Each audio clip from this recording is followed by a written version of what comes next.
Mematahkan sayapmu, bab 471. Sekarang Darwin mengetahui bahwa dia ada di belakang layar. Identitasnya telah terungkap. Dia tidak hanya akan berurusan dengan Carson, tetapi juga Darwin. Carson sudah cukup baginya untuk memeras otaknya untuk menghadapinya. Dan sekarang dengan Darwin, bagaimana ia bisa menghadapinya? Memikirkan akan hal ini, Tuan Su menyentuh dahinya yang sakit, lalu mengambil cangkir teh di atas meja dan menghancurkannya. Dia pun berkata, "Semuanya telah sia-sia. Kamu tahu itu sampah. Jadi apa yang kamu marah dengan banyak sampah?" Elisa mendorong pintu, meletakkan cangkir di tangannya di meja Tuan Su, lalu berkata, "Teh krisan dan wolberry baik untuk mata dan menurunkan panas dalam. Aku secara khusus menyiapkannya untukmu." "Elisa." Tuan Su meraih Elisa, menekannya di atas mejanya, menggertakkan gigi dan berkata, "Kamu itu hanya seorang pelacur. Apa yang kamu lakukan di depanku?" "Tuan Su, api dalam hati kamu terlalu panas. Aku secara khusus membuatkanmu teh untuk mengurangi panas dalam," kata Elisa menatapnya dan berkata tanpa tergesa-gesa bahwa dia tidak memperhitungkan kemarahan Su sama sekali. Dia juga tidak marah karena dia memarahinya. Orang macam apa dia? Dia tahu betul dirinya. Orang yang bermarga Su memandang rendah padanya dan dia tahu betul itu. Tapi harus bagaimana lagi? Mereka hanya hubungan bekerja bersama. Apa hubungannya dengan meremehkannya? Dia hanya ingin hidup dengan baik. Dia butuh uang untuk membuat dirinya lebih baik. Jika Su dapat membantunya, Elisa akan tinggal bersamanya. Itu saja. "Elisa." Tuan Su menatapnya dan menggertakkan giginya, lalu meneriakkan namanya. "Jangan mengira aku tidak berani menyentuhmu." Elisa mencibir, masih menatap Tuan Su dengan tenang, lalu berkata, "Tuan Su, apakah kamu pernah menyentuhku di sini?" Kamu tahu dengan jelas." "Tidak menyentuhku, jadi tidak pernah tidur denganku." Hahaha, Elisa tertawa, dan tatapan di antara alisnya sangat menyentuh. Terkadang dia sangat berterima kasih kepada Evander karena dia memiliki pengalaman yang tidak menguntungkan itu. Keluarga Su ingin menyentuhnya beberapa kali. Mereka semua berhenti di waktu yang tepat. Jauh sebelumnya, dia sudah mengenali wajah sebenarnya dari Tuan Su.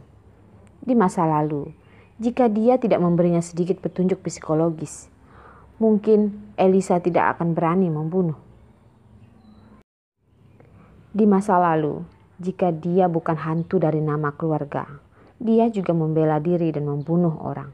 Dia tidak melakukan kejahatan pembunuhan. Dia juga dipenjara di rumah sakit jiwa. Tuduhan itu belum dihapuskan. Semua yang Su lakukan di belakang, Elisa akan selalu mengingat dan tidak akan pernah melupakannya. "Wanita jalang, kamu keras kepala ya." Tuan Su memelototi Elisa dan mencubit pinggangnya dengan tangan besarnya. "Aku bilang, tidak peduli seberapa keras kepalamu, aku bisa mematahkan kapanpun aku mau." "Aku tahu," Elisa mengangguk dan berkata sambil tersenyum, seolah dia mengira Su sedang bercanda dengannya, tidak serius sama sekali. "Kamu..." Sikap acuh tak acuhnya Elisa membuat Tuan Su semakin marah. Semakin cuek Elisa, semakin tidak berdaya dia untuk melawannya, seolah-olah dia mengejarnya di antara mereka dan dia tidak pernah menatapnya. Dia memelototinya, tanpa sadar meningkatkan kekuatan tangannya, dan dengan dingin dia berkata, "Elisa, kamu tahu persis apa yang aku inginkan. "Mengapa kamu tidak bisa lebih pintar?" kata Tuan Su. Selama dia menyanjungnya dan dia senang, maka dia tidak harus menderita kesulitan. Wanita ini tahu semua tentang itu, tetapi dia sengaja berlawanan dengannya. Tentu saja Elisa tahu apa yang diinginkan Tuan Su, tetapi dia tidak ingin melakukan itu. Di masa lalu, ketika Ipander ada, dia selalu memerankan wanita kecil yang taat, hanya untuk menyenangkannya dan hidup tanpa martabat. Pada akhirnya, Ipander tidak hanya menghancurkannya, tetapi Ipander memberikannya kepada orang lain untuk dipermalukan. Semua yang telah dialaminya di masa lalu teringat jelas, dan bagaimana mungkin dia mau mengulangi kesalahan yang sama? "Tuan Su, teh tidak baik untuk diminum saat dingin," kata Elisa menarik bibirnya dan mengucapkan kata ringan lainnya. "Kamu benar-benar mati saja, siap." Su benar-benar marah dengan sikap acuh tak acuh Elisa dan mengangkat tangannya ke wajahnya dan melayangkan tamparan yang ganas kepada Elisa. Segera beberapa sidik jari muncul di wajah Elisa. Wajahnya bengkak dan mulutnya memerah. Terlihat dengan jelas Su melakukannya dengan kuat. Elisa mendorong Tuan Su ke samping, menyentuh wajahnya yang bengkak dan dengan cepat mengangkat tangannya untuk menampar Su. Tetapi ketika tangannya melambai di udara, Su mengambilnya. Tuan Su mencibir dan berkata, "Kamu tidak pernah tahu nilai dirimu. Sudah kubilang padamu bahwa jika ada yang berani menggertakku lagi, aku akan menggandakannya kembali," kata Elisa berusaha keras untuk menarik kembali tangannya, tetapi dia tidak bisa menariknya sama sekali.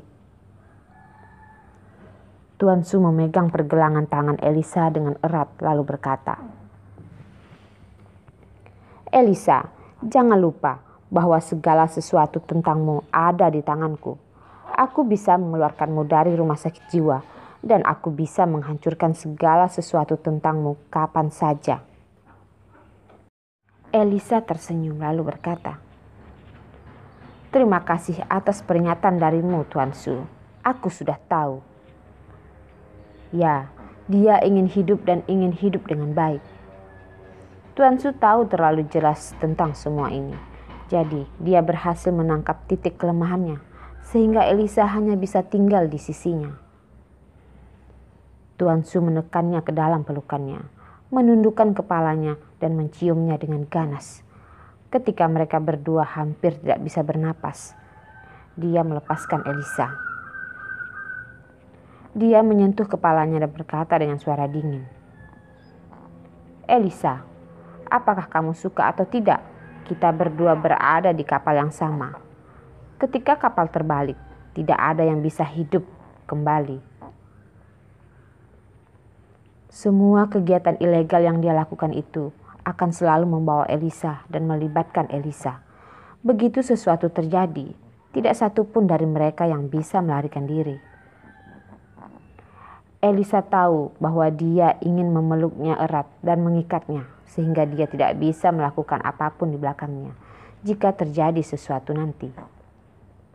Elisa hampir mati beberapa kali dan sekarang dia masih bisa hidup. Dia menghargai hidupnya sehingga dia tidak bisa memandangnya dan berlari begitu saja. Dia datang kepadanya dengan rencana yang sudah ada dalam pikirannya, tetapi dia memberinya pelajaran sebelum dia bisa mengatakan sesuatu yang serius. Elisa merapikan rok yang dirobek oleh Tuan Su, lalu merapikan rambut keritingnya yang panjang, dan perlahan berkata, "Tuan Su, kamu punya bayi di tanganmu. Bayi ini bisa membantumu melakukan banyak hal yang ingin kamu lakukan, tetapi tidak bisa dilakukan. Kamu tidak tahu bagaimana memanfaatkannya, tetapi kamu malah berjanji padanya untuk membiarkannya pergi." Mendengarkan Elisa mengatakan ini, Tuan Su langsung mengerti dan bersemangat dia berkata, "Apakah maksudmu bayi ini adalah Fernando?" Selain dia, siapa lagi? Elisa berdehem dan melanjutkannya lagi. Itu bukan cara yang sempurna untuk rencanamu, untuk membiarkan Carson melompat ke dalam lubang yang kamu gali. Tetapi orang yang paling penting dalam rencana itu, karena adanya dia bisa menyediakan beberapa informasi yang dia berikan. Carson akan diyakinkan akan penilaiannya.